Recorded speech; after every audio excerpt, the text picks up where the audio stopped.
Have you ever wanted a Christmas tree in the middle of your empty page? Well, look no further, we got you covered. Let's see how your end project should look like.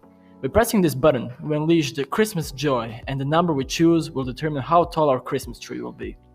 We wanted our tree big, so we went a little overboard, choosing 99 as height. Well, my god, it looks like Jesus has just been born. Just a quick note, everything is in Serbian, every name in the code, so don't get confused. Once the more complex part starts, my partner Luca will make sure you get the gist of it. In HTML, you have your basic opening, classical start, nothing special here. We just made our little canvas, which will be sized correctly to fit the size of our tree. We made a button, named it Make It Merry, for comical effect, and inserted our images, which we edited in Photoshop. Moving on to style.css. There's really not much to talk about. We basically just chose a color for our canvas as well as the button and its border. Beside that, we also made sure the pictures that show up on the tree don't get lost around the tree as well by using command display none. Now here comes the JavaScript. Luca, take over. Thanks, Theo. So first we created a function called funkcja, just a name, in which we run every single time we press the button. And the first thing we did was create a variable visina, which is translated to height, which will prompt unesite visinu jelke or insert the height of the tree, and the default value will be 1. Then we just added 1 because reasons, and then we just created some variables. First we inserted the images, put them in an array so that we can randomize them later here. And after that we started with the more complex variables. So first we have a few variables just for this code to generate all the blocks. Then we have to create to control the dimensions of the canvas, which these do, and then we set the height and the width of the canvas.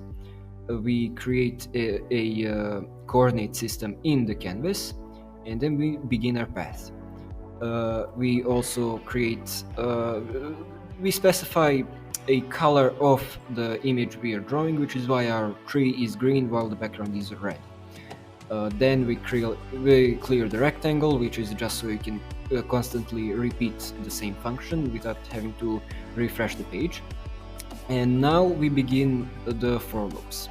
So now, in order to get this look of the tree, this big triangle, we need to have two for loops, where one loop is inside the other. So the first one creates this row of cubes, and the second one creates all the lines, so it fills out the rest. And how do we do this? Well, first we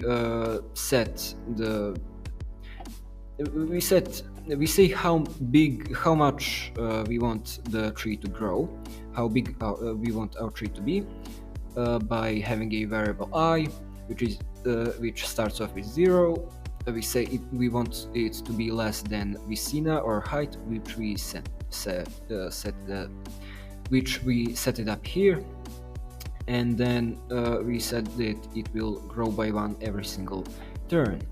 Now we have variable x and variable y, which we set here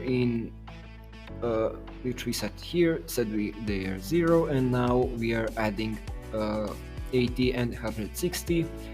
The reason why we are adding those numbers is because the cube's dimensions.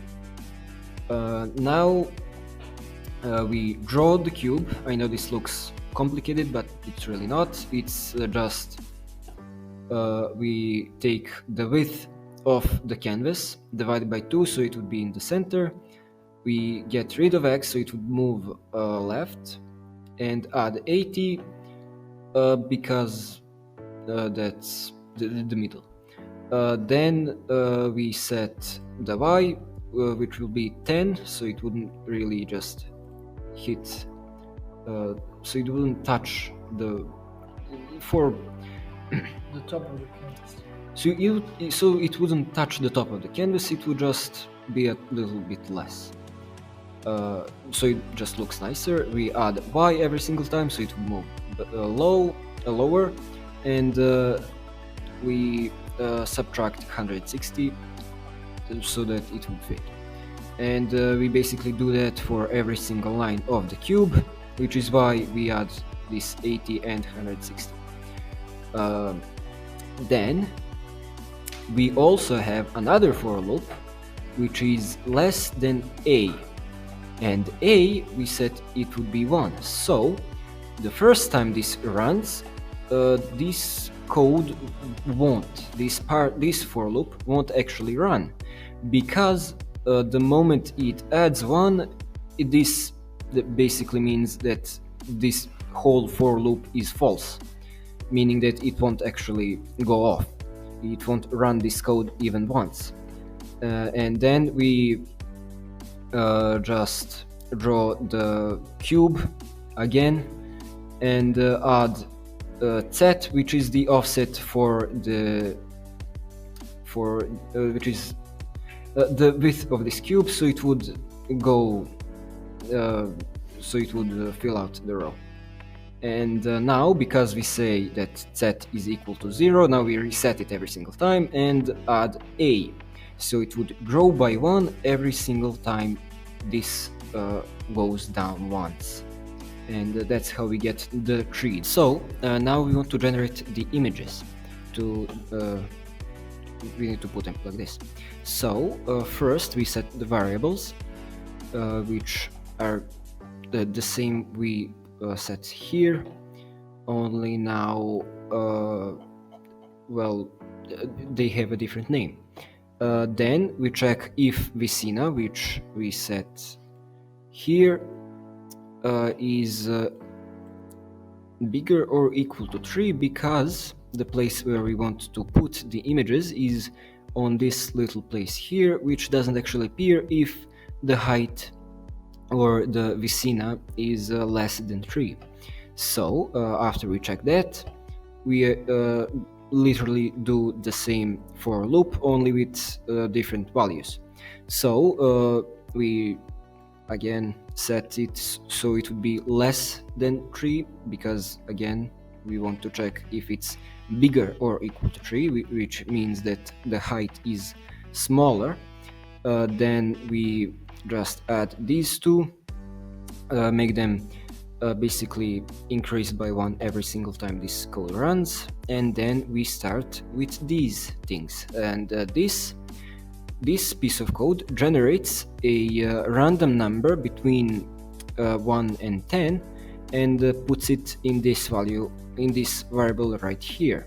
Then we want to check if this number is divisible by 3, and if it is, then it will be then this variable will be 0. If it's 0.3, then it will be 1, and if it's 0.6, then it will be 2.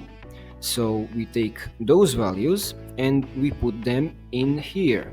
Remember the array which we set up here with all the pictures? Well, now we use it to get the random numbers, the random pictures. We set the coordinates, the x and y coordinate, and the size of the picture. And again, we change the coordinates every single time it runs, so it would look like this. We are basically doing this line right now. And this for loop does the same thing basically, but it just adds the x value, meaning that it generates this line here. And now this if exists because there is a small problem when sometimes, or rather always, it won't generate this picture right here, and it's always this lowest left one. I don't know why, but this piece of code seems to fix it, because it checks if the value is 1 less than this one, and it just browse a picture there, and that seems to fix it. And yeah, that's it. Wow, thanks, Luca. And that's some real educational stuff right there. I've learned something, and I hope you did too. Have a Merry Christmas and a big, big tree. Thanks for watching. Bye.